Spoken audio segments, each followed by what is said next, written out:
అంటే జగన్ మీద తప్పుడు ప్రచారాలు చేశారనేది కూడా వైసీపీ పదే పదే ఆరోపిస్తున్న పరిస్థితి. అంటే జగన్ పై చేసిన తప్పుడు ప్రచారాలకు కాలం సమాధానం చెప్పుకుంటూ వస్తుందని చెప్పేసి కూడా వాళ్ళు మాట్లాడుతున్నారు.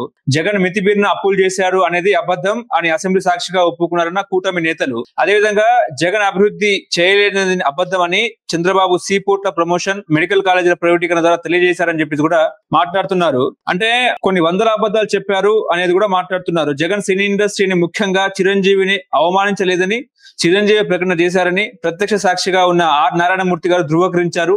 అయినా జగన్ మీద అసత్య ప్రచారాలు చేస్తున్నారని చెప్పేసి కూడా మాట్లాడుతున్నారు. నిజమే అంటారా? జగన్ మరి శిశుపాలన చేసిన తప్పులు జగన్ చేశాడు కాబట్టి జగన్ ఏమి ఆయన 5 ఏళ్ల పాలనలో శిశుపాలన చేసిన దానికంటే 100 తప్పుల కంటే ఎక్కువ చేశాడు. ఆయన రాష్ట్రాన్ని అప్పుల ఆంధ్రప్రదేశ్, అరాచక ఆంధ్రప్రదేశ్, ఆటవిక ఆంధ్రప్రదేశ్, మధ్యాంధ్రప్రదేశ్, జూదాంధ్రప్రదేశ్, డ్రగ్ ఆంధ్రప్రదేశ్, గంజాయి ఆంధ్రప్రదేశ్, ఎన్ని విధాలుగా భ్రష్టు పట్టించాలో అన్ని విధాలుగా పట్టించాడు. నేను దాంట్లో ఏం తప్పు లేదు. కాకపోతే వీళ్ళు చేస్తున్నది ఏమంటే అతనికంటే గనుడు ఆచంట మల్లన్న అన్నట్టు తయారైనారు. అంతకంటే ఘోరంగా తయారైనారు. ఇద్దరు రాహుకేతులుగా తయారైనారు, దొందుతుందన్నట్టుగా. ఆయనేమో అరచేతిలో వైకుంఠం చూపించాడు, చేసేది చేసి, ఈయన అరచేతిలో కైలాసం చూపించున్నాడు. అంతకంటే ఘోరంగా అప్పులు చేస్తున్నాడు. ఆయన అప్పులు చేసింది ఎక్కువ వాస్తవమే, ఇది తప్పేం కాదు. ఆ చెప్పింది వచ్చేసి 3 లక్షల చిల్లర అనేది డైరెక్ట్ అప్పులు. ఇంకా ఇండైరెక్ట్ అప్పులు కార్పొరేషన్ల ద్వారా గ్యారంటీ, నాన్ గ్యారంటీ, పెండింగ్ దాదాపు 6.5 లక్షల కోట్లు, అది వాస్తవమే. 6.5 అంత ముందు కలిసి 10 లక్షల కోట్లు. కాబట్టి దాంట్లో ఏది చేసిన తప్పు కాదు, వాళ్ళు చెప్పిన తప్పు కాదు, మేము చెప్పిన తప్పు కాదు, అని కరెక్టే. కాకపోతే ఏమంటే ఈయన డైరెక్ట్ అప్పులు మాత్రమే చెప్తున్నాడు జగన్మోహన్ రెడ్డి. ఇండైరెక్ట్ అప్పులే కదా. కాబట్టి అప్పులు ఆంధ్రప్రదేశ్ చేసింది వాస్తవమే. ఇప్పుడు ఆల్ టైమ్ రికార్డ్ అప్పులు ఈ యొక్క 15 నెలల్లో 1,50,000 కోట్ల రూపాయలు ఆల్ టైమ్ రికార్డ్ అప్పు చేసింది వాస్తవమే. అంటే కోడలికి బుద్ధి చెప్పి అత తెడ్డు నాకింది అన్నట్టు ఈ ప్రభుత్వం తయారైపోయింది. కాబట్టి ఏమి ఆ జగన్మోహన్ రెడ్డి ఏదో బ్రహ్మాండంగా ఆడపిండి బ్రహ్మాండం చేసింది ఏం లేదు. మొత్తం రాష్ట్రాన్ని సర్వనాశనం చేసి పెట్టాడు. వీళ్ళు అంతకంటే సర్వనాశనం చేసి ఇది చేస్తున్నారు. అంటే దొందే, ఒకరు ఎక్కువ కాదు, ఒకరు తక్కువ కాదు. కానీ చిరంజీవికి వైసీపీ ఎందుకు సపోర్ట్ చేస్తుంది అంటారు? కానీ న్యాచురల్ గా వచ్చేసి చిరంజీవి టీడీపీ వ్యతిరేకము. ఈ నేపథ్యంలో వచ్చేసి బాలకృష్ణ టీడీపీ కాదా, బాలకృష్ణ టీడీపీ నాయకుడే కాకుండా చంద్రబాబు నాయుడు బామర్ది, లోకేష్ మామ, ఎమ్మెల్యే, టీడీపీ ఎమ్మెల్యే. న్యాచురల్ గా వచ్చేసి అది బాలకృష్ణ మాట్లాడినంటే అది ఓవరాల్ గా టీడీపీ చిరంజీవిని తక్కువ చేసినట్టు అన్నప్పుడు న్యాచురల్ గా వచ్చేసి వాళ్ళిద్దరి మధ్య కొంచెం గ్యాప్ ఎక్కువ పెంచితే అది చిరంజీవి పరంగా, అభిమానుల పరంగా కానీ, లేకుంటే కుల పరంగా కానీ, ఆ కాపు ఫ్యాక్టర్ పరంగా కానీ ఉపయోగపడుతుందని చెప్పేసి ఒక ఆరాటం. అంతే తప్ప చిరంజీవి మీద ప్రేమ కాదు, జగన్ కు వైకాపాలకు చిరంజీవి మీద ప్రేమ కాదు. ఇది వచ్చేసి సందర్భము కొంత కమ్మకు కాపుకు దూరం చేయడము తర్వాత అనే ఉద్దేశము చిరంజీవి అభిమానులను టీడీపీకి దూరం చేసి తమ వైపు కొంచెం లాక్కునేదానికి ఆ ప్రయత్నం అంతే. కానీ తులసిరెడ్డి గారు మొన్నేమో ఎన్టీఆర్ మీద, జూనియర్ ఎన్టీఆర్ మీద దాడి, అంటే మాటలు దాడి చేశారు.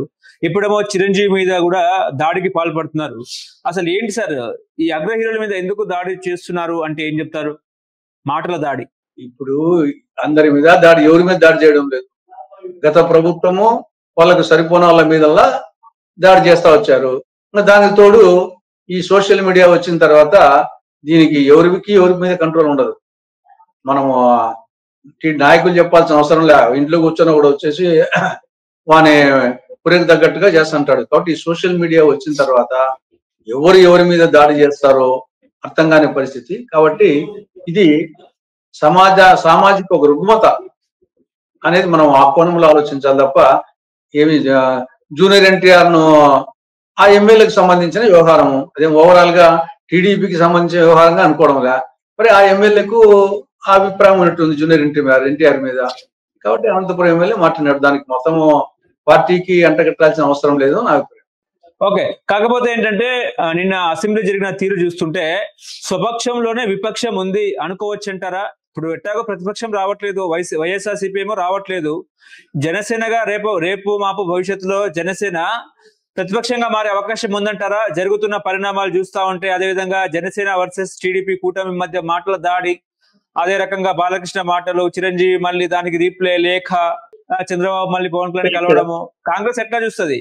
ఇక్కడ అంత సవ్యంగా లేని మాట వాస్తవమే. యాక్చువల్ గా ఈ కూటమిలో టీడీపీకి, జనసేనకు, బీజేపీకి అంత సఖ్యత ఉన్నట్టేం లేదు. కాకపోతే ఏమంటే ఆ రోజు జగన్ భయంతో బీజేపీ కంటే రాష్ట్రంలో ఏం బలం లేదు కాబట్టి ఎవరెవరి పొత్తు అవసరము, జగన్ పొత్తు కొప్పుకోలే, వీళ్ళు పొత్తు కొప్పుకున్నారు కాబట్టి బీజేపీ అట్లొచ్చింది. ఇంకా జనసేనకు టీడీపీకి ఏమంటే జగన్ భయంతో జనసేన టీడీపీ పొత్తు పెట్టుకుని అంతే తప్పనిచ్చేసి వాళ్ళకు ఏ పరంగా కూడా సారూప్యత లేదు. ఇద్దరికి వచ్చేసి అంతకుముందు తీవ్రంగా విమర్శించినోడే పవన్ కళ్యాణ్ చంద్రబాబును విమర్శించినోడే, బీజేపీని విమర్శించినోడే.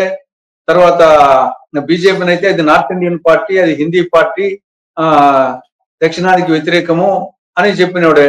తర్వాత చంద్రబాబు నాయుడు బీజేపీని వచ్చేసి అది మసీదులు కూల్చే పార్టీ, మాది మసీదులు కట్టే పార్టీని, ఈయన బీజేపీని, ఇంకా నరేంద్ర మోడీని వాళ్ళ భార్యతో సహా వచ్చేసి విమర్శించినోడే చంద్రబాబు నాయుడు. కాబట్టి వాళ్ళది కేవలం వచ్చేసి అది పెవికాల్ బంధం ఏం కాదు, అది లూజ్ బంధం వాళ్ళ మధ్య. అది ఎప్పుడైనా విడిపోవచ్చు, కానీ విడిపోయినా ఇప్పుడు చేసేది ఏం లేదు. కాబట్టి టీడీపీకి 130 మంది ఎమ్మెల్యేలు ఉన్నారు, బీజేపీ పోయినా చేసేది ఏం లేదు, జనసేన పక్కన చేసేది ఏం లేదు. కాబట్టి అంటే జరుగుతూ ఉంటాయి అంతే. పవన్ కళ్యాణ్ వచ్చేసి ఆయన ఒకసారి 2 అడుగులు ముందుకు వేస్తాడు, భార్య ముందుకు పోతాడు, జనం ముందుకు పోతాడు భార్య కోసం. తిరుపతి విషయంలో కానీ, ఆ లడ్డు విషయంలో కానీ, ఆ యొక్క తొక్కిసలాట విషయంలో కానీ, అంతకుముందు కాకినాడ షిఫ్ట్ సీజ్డ్ అని చెప్పేసి ఆ బియ్యం ఏమైంది తెలియదు, తర్వాత అనిత మీద ఆయన చేసిన వ్యాఖ్యలు. కాబట్టి ఆయన అప్పుడప్పుడు రియాక్ట్ అయితేనే ఉంటాడు వచ్చేసి. కాబట్టి ఇది లూజ్ కాంటాక్ట్, లూజ్ బంధం అంతే తప్పని వచ్చేసి ఇది ఫెవికాల్ బంధం ఏం కాదు ఆ 3 పార్టీల మధ్య. కాబట్టి ఎప్పుడైనా రప్చర్ కావచ్చు, ఎప్పుడైనా ప్లేరప్ కావచ్చు. కాకపోతే ఉంటే ఇది కలకాల కాపురం సాగుతానే ఉంటుంది. ఎందుకంటే గత్యంతరం లేదు, వీళ్ళు గత్యంతరం లేదు, వాళ్ళ గత్యంతరం లేదు. కేంద్రంలో బీజేపీ అధికారంలో ఉంది కాబట్టి టీడీపీ పూర్తిగా బీజేపీని వ్యతిరేకం చేసుకోలేదు. బీజేపీ వాళ్ళ పరిస్థితి ఏమంటే చంద్రబాబు మీద డిపెండ్ అయ్యి కేంద్రంలో మోడీ ప్రభుత్వం మనగడ సాగిస్తా ఉంది, వీళ్ళకు రాష్ట్రంలో పెద్దగా ఏం లేదు కాబట్టి వాళ్ళకు విధి లేని పరిస్థితి. ఇంకా జనసేన వచ్చేసి వాళ్ళకు ఉండేది 21. లాస్ట్ టైం ఆ 2 సీట్లు పవన్ కళ్యాణ్ పోటీ చేసిన 2 సీట్లు ఓడిపోయినాడు. ఈసారి కూడా పొత్తు లేకుంటే మొత్తం అన్ని ఓడిపోయాడు, ఆయన కూడా ఓడిపోయిండేవాడే. అది ఆయనకు తెలుసు, పదే చెప్తున్నాడు కూడా. కాబట్టి ఇది ఇష్టం లేని సంసారం జరుగుతానే ఉంటుంది వచ్చేసి. హలో, తెలుగు రాజ్యం ఛానల్ చూస్తున్నారా? సామాజిక రాజకీయ జీవన చిత్రణే తెలుగు రాజ్యం. అతిశయోక్తులు అసత్యాలు ఉండవు. రాజకీయ కోణం కాదు, ప్రజా కోణమే కొలబద్ద. తెలుగు రాజ్యం వీక్షణ మీ ఉత్తమ అభిరుచికి నిదర్శనం.